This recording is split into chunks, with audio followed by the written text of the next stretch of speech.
Have we been looking at the wrong calendar to see God's timeline? When we look at the Jewish calendar, do current events become more clear? Today I have Mark Biltz joining me on the show to share some incredible information about how the Jewish calendar influences our economy and so much more. For access to today's entire show, become a subscriber at endtimes.com for only $7 a month. And also want to remind you of my new book, Look Up. It's available now, and just visit the link below to purchase it. I'm Jimmy Evans. Welcome to the Tipping Point Show.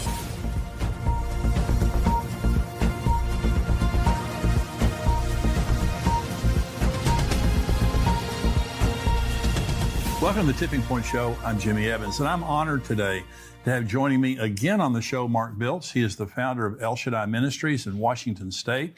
He's a best-selling author of many books, including Blood Moons, which brought incredible revelation to the church about the world in the end times. He's also a well-known and popular commentator on the biblical feasts of the Lord. Mark always brings a fresh perspective on Bible prophecy in the end times, and today we're going to be talking about his book, God's Daytimer. And Mark, it's great to have you here. Oh, it's so great to be here. All the way from Washington State, that beautiful place up there. So it's good to have you here. Well, thank you, Jimmy. It's so great. Well, you've got so much incredible revelation. Now, I mentioned the book Blood Moons, and we're going to be talking about that some. But I remember that just shook the entire church world. I mean, when you read in Joel 2 about, the moon turning blood and, the sky growing dark and all that, the sun not giving its light, you brought new meaning to that because we didn't realize that was talking about lunar eclipses. So it was a phenomenal revelation. So we're going to talk about God's Daytimer. And let me just begin by asking the question, why is being on God's calendar so important? Well, I think one of the main reasons, if you're familiar with, everyone's familiar with 1 Chronicles 12:32, to be like the sons of Issachar who understood the times. Right. We need to understand the times. In Genesis 1:14, God said he created the sun and the moon, number one, for signs, not light, not heat. It was for signs. And then it says for seasons, days, and years. Well, here's the thing. We know we're not going to use the Mayan calendar. That kind of everyone was scared about that. We're not using the Muslim calendar. It's based only on the moon. We're not to use the Gregorian calendar because it's only based on the sun. Right. And Genesis 1:14, God said we are to use the sun and the moon. And so the biblical calendar is what God uses. And then what the problem is our English. When we hear the word seasons in Genesis 1:14, we think of winter, spring, summer, fall. Right. But the Hebrew word is moed, which means an appointed time. So God has appointed times on his calendar for when he's going to intersect with human history. Right. They were also called holy convocations, the festivals, which literally means a dress rehearsal. Wow. Now, do you want to be at the wedding of the Messiah? I do. Then we need to be at the dress rehearsal. Do you want to be at the coronation of the Messiah? That's right. Then we need to be at the dress rehearsal. Yeah. We need to understand those things. So it's phenomenal to me when you understand even Messiah's life, all the things that happened. One of the most horrible things that affects marriages is to have a child die. Right. Oftentimes there's a divorce or something happens when the child dies. And that's the most horrible thing to happen. But you know what? God, the Father, said, look, I'm going to determine what day my son is going to die. I'm going to determine what time he's going to die. And I'm even going to determine what songs will be sung at his funeral. Wow. So he had King David write the funeral hymn 1,000 years before he even came. And then from Moses all the way to Messiah, every year they did the dress rehearsal of killing the Passover lamb. And that's when he died, was on Passover. Now, you remember in the Gospels, it talked about they sang a hymn before they went over the Mount of Olives. Yeah. I know the words to the song they sang. What is it? It's Psalms 118, the Hallel. Psalms 118 is the final song on every Passover. Wow. So right before he was betrayed and rejected, what are the words? Some of the words in Psalm 118? This is the stone the builders have rejected. It's going to become the headstone of the corner. Wow. And then the following morning, they sing Psalm 118 3 times on Passover. At 9 in the morning, the time of the morning sacrifice, at noon, and then at 3 in the afternoon. Wow. So what happens? At 9 in the morning, and Josephus says there were 1 million Jews that came during the time of the Messiah. Yeah. And so there's a 1 million member choir all singing Psalm 118 at 9 in the morning. And one of the verses they're singing here, Yeshua is being tied to the cross. Wow. He's being bound. At the very moment, the high priest is binding the Passover lamb to the horns of the altar. And then what are they singing? The last verses of Psalm 118 is, bind the sacrifice to the horns of the altar. So Yeshua is hearing all these people saying, bind the sacrifice at the very moment he's being bound, at the very moment the Passover lamb's being bound. And then at noon, think about this, that's when the lights go out. The sun turns to darkness. Right. And I can just see all the Jewish people, you know, a million of them, all of a sudden, well, they don't need their hymn book anyway. But here Messiah is now up on the cross. He's lifted up between heaven and earth. Well, they're singing Psalm 118. The right hand of the Lord is lifted up. The right hand of the Lord is exalted. And then at 3 in the afternoon, what happens? This is the very moment the last Passover lamb for the nation is slain. It's the very moment Yeshua is slain. And they're singing Psalm 118. This is the day the Lord has made. Wow. You know, and that's so incredible. Well, yeah. How could? What are the odds? But you're saying the calendar, God's calendar, determines those things. Everything that happens that's significant happens on God's calendar. Just like, and this was important to think about. Do you believe God's the same yesterday, today, and forever? Absolutely. If he fulfilled all the spring feasts to the day, to the hour, he died on Passover. He was buried on unleavened bread. He rose on the Jewish Feast of First Fruits. And then Shavuot, or Pentecost, most Christians don't even know the Jews have been keeping Pentecost for 1,500 years. Right. And what did Peter say? Well, these guys aren't drunk. It's 9 in the morning. That's the time of the morning sacrifice. Yeah. So even it happened.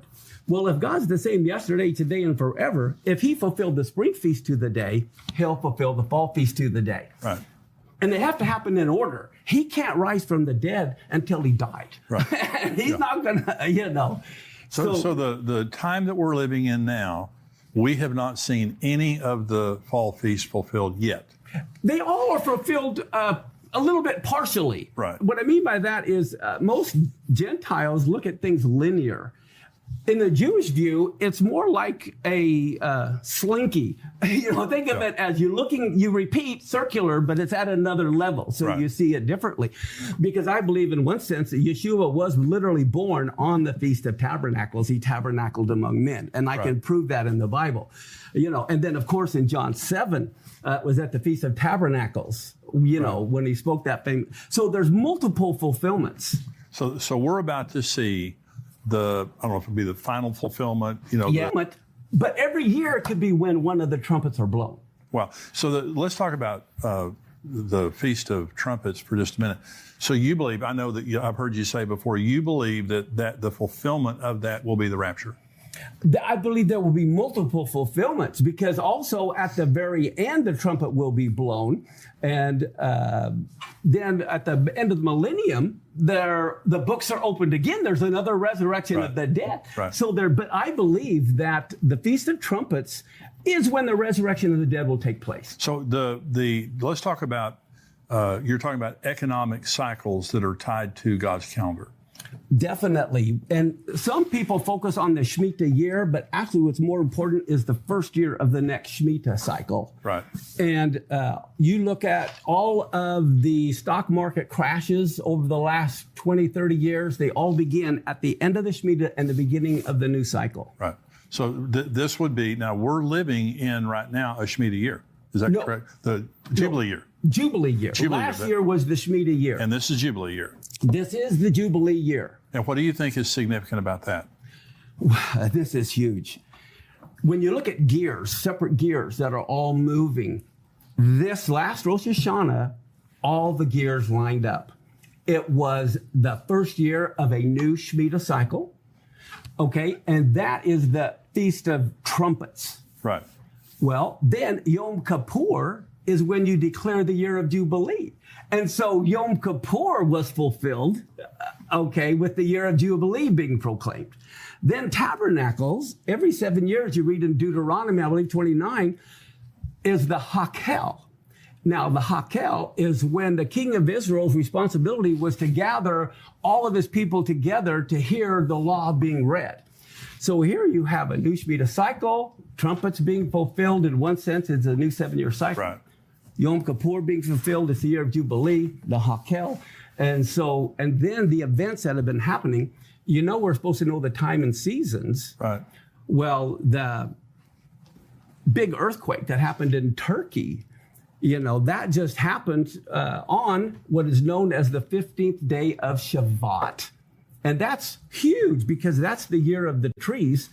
It's when God is watching to see who is bearing fruit. Wow. What people are, what nations are.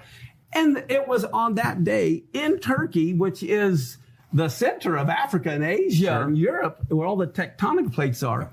Here we have this major earthquake, 7.8. And in research, I found out there was the quartet began. I mean, it's a war cycle. It's an economic cycle. And there's earthquakes that are tied to all of that as well. One of the things that it really fascinates me is these things don't happen by chance. Exactly. And you're saying Exactly. when you go to God's daytimer, God declares the end from the beginning. Oh, you got it. Yeah. Yeah, that is the key. He declares, we don't have time to really show it on this show, but I can show you in Genesis 1:1, the first word declares everything that happened from the beginning in Hebrew. The very first word of Genesis 1:1 tells you all about the Messiah going to die. Wow. Yeah, it tells you everything about it. And I can even show you the timing of the first and second coming of Messiah in Genesis 1:1 in Hebrew. Good grief. Yeah, it's all there. It is all there, especially in the first word. So where do you believe that we are right now on God's calendar? Because this being a Jubilee year, it's a huge deal. Yes. Well, there won't be another one for 50 years. Exactly. And that's why this is so significant. Yeah. I have a list. I haven't showed you this. This is every Shemitah year and every Jubilee year all the way back to creation. Wow. And people can get it for free on our website, What is your website? Tell everybody. esm.us. Good. We have so much stuff free. You just go to where it says resources, go to handouts, and you can go down to the letter S, Shemitah year. But for example, here we are right now in 20, every square is 7-year cycle. Right. Okay, so here's 2022 to 2023. And it goes to year from 5783 to 5789. That's the 7 years. The 2022 goes to 2028, 2029. But that's how I have this chart. I show where the blood moons occurred. But you see, we became a nation, okay, in 1776. Well, guess what? That was right before a Jubilee year. It so happens in 1776. Wow. That was led from a Shemitah year to a Jubilee year. Wow. That's incredible. But I go through and I have a lot of the key events on here in history. Well, I would encourage you to go on that website and get that. So you said on one of our shows, and people have just been talking about this ever since. So you believe that the 7-year tribulation is a Shemitah cycle. It has to be. If you remember, back in Leviticus, God commanded Israel to every 7th year, they had to set people at liberty. It was an economic. Right. This is where we get our 7-year bankruptcy law from. Right. Okay. That's right. It was an economic reset every 7th year. Well, so then what happens is now, as we look at the year we're at, we see we're entering a year of Jubilee. And so this last year was an economic reset. And in the book of Daniel, we know Daniel was Jewish, right? Right. Yeah. So he talks about 70 weeks. And there are 70 weeks of years, where we get the 490 from. Right. Well, if it's 70 weeks of years, those are all Shemitah weeks. And the whole reason they went into captivity was because they didn't let the land rest That's the right. 7th year. Yeah. And 70 times 7 is 490. So, but that's why they had to spend 70 years in captivity so the land could catch up on the rest. And so we realize that is a Shemitah week. And therefore, it has to begin the first year of a Shemitah cycle. And we are right now in the first year of a Shemitah cycle. So I believe if the tribulation doesn't start this year, it can't start for 7 more years, which also gives us a relief after this year. We know we've got 6 more years of work to do. Right. We have much more from Mark's interview, including what he is seeing in the current birth pangs that are happening in the world and connections between earthquakes and the rapture. To become a subscriber, visit endtimes.com and join us for only $7 a month. Along with the rest of today's interview, you'll get access to all of our End Times articles, shows, and teaching. Join us at endtimes.com today.